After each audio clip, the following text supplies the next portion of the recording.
Silent protagonists are nothing new in video games, but Stray certainly pushes that concept to an interesting place. Part platformer, part traditional adventure game, this cyberpunk world full of neon-soaked robots transforms into a giant jungle gym from your perspective, which is just 1 foot off the ground. The concept of putting you in the paws of an average cat may be a silly one on the surface, but Stray uses that furry vehicle to tell a genuinely compelling story with some entertaining action along the way. Not all of its ideas land on their feet, but it was impossible to shake the fuzzy feeling it gave me right from the adorable opening minutes.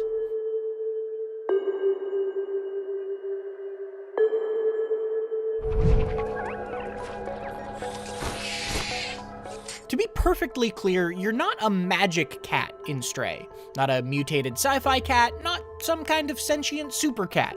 Just a normal, cute cat. Albeit one that displays the sort of intelligent awareness we all like to pretend our own cats might have when we're not looking. The simplicity of that concept works wonderfully, especially because the fact that you are a cat doesn't actually matter all that much to the artificial people you interact with or the things they ask you to do. The robotic denizens of this cyberpunk world generally talk to you like they would anybody else, and the only way it's ever really relevant to the story or the action is when you can fit into tight spaces they can't. At the same time, Stray revels in the fact that it has made you a cat. Your feline form brings a lovely and lighthearted flavor to this otherwise dark world, and there are moments all throughout that encourage you to set aside your responsibilities and simply play. Walls and carpets can be scratched at, legs can be lovingly rubbed against, objects can be heartlessly pushed off of ledges, and there's a dedicated meow button that I rarely stopped pressing. You can also find serene spots to curl up and take a nap, letting the camera pull out and giving you a moment to enjoy a nicely staged scene alongside one of the many impressive songs in Stray's excellent futuristic soundtrack. This is a wonderfully rich world, one I really enjoyed learning more about. While your cat's own story is a pretty simple tale of a lost adventurer trying to get home, the conflict you end up stumbling into is very well told. The beautifully designed city you have to make your way through is bleak without feeling pessimistic, full of history to learn and charming robot citizens to chat with despite the fairly dystopian situation around them. I talked to everyone I could, whether they were relevant to the story or not, and I loved seeing what their computer screen faces would display whenever I meowed nearby, be that annoyance, surprise, or just a big heart.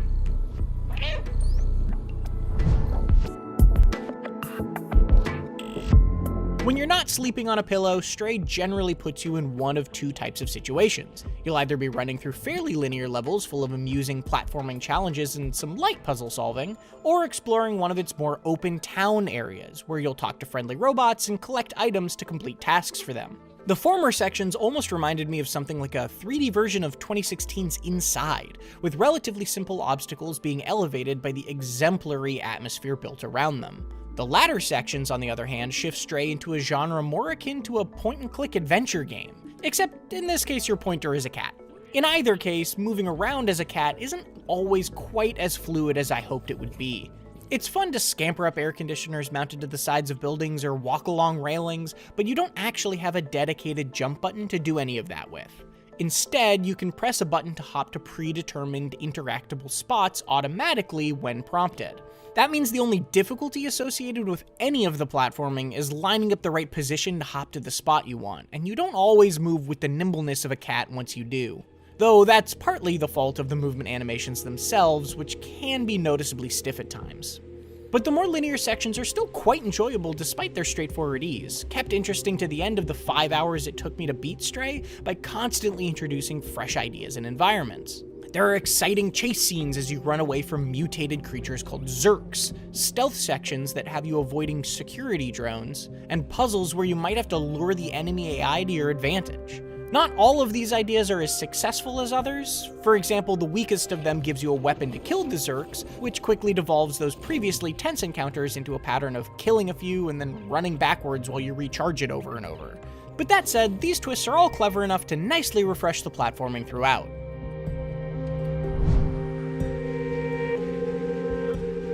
Exploring the small towns between the more linear sections is a lot of fun from a four-legged perspective too, with each area sporting a surprisingly dense layout full of nooks and crannies to sniff around and a great use of vertical space. While the main quest will send you running across them on its own, there are also plenty of optional collectibles and quest lines that I enjoyed stumbling upon just as much. Some might have you tracking down the combination to a hidden safe in classic adventure game fashion, while another has you collecting sheet music for a musician bot to play back to you.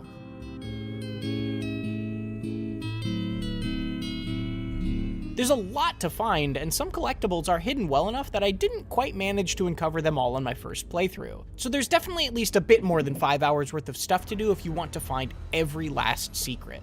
Assisting you with the less paw-friendly tasks is BlueTwelve, an equally adorable floating robot companion who hangs out in your backpack. BlueTwelve accompanies your cat for most of the campaign, and the relationship that forms between them is a nice cornerstone for the plot as a whole. This is as much BlueTwelve's story as it is the cat's, even more so honestly, making your cat feel more like a furry avatar in someone else's tail a lot of the time. That's not necessarily a bad thing though, and the writing for BlueTwelve and the rest of the robots you meet is more than good enough to make up for the limited conversational skills of your protagonist. BlueTwelve doesn't get all of the interactive glory either, as I enjoyed when initially superfluous cat actions were occasionally repurposed into actual game mechanics. For example, you might need to get someone to open a door for you by scratching at it, or wake someone up by knocking something off of a shelf above them. Later on, the meow button I had been incessantly pressing with no consequences up until that point could suddenly alert a guard to my presence, which would have been dire if I hadn't been appropriately hiding in a cardboard box. Again, none of these tricks were ever very complex or challenging, but they were entertaining all the same.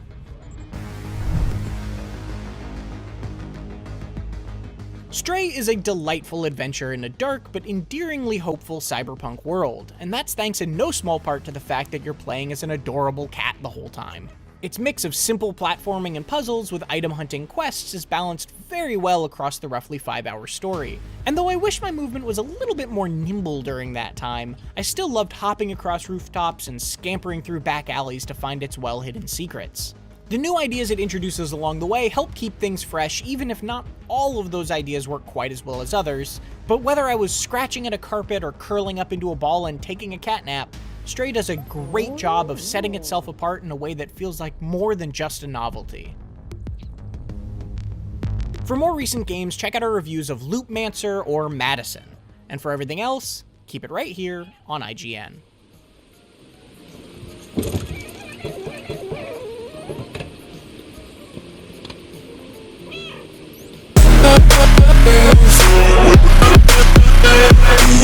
Yeah.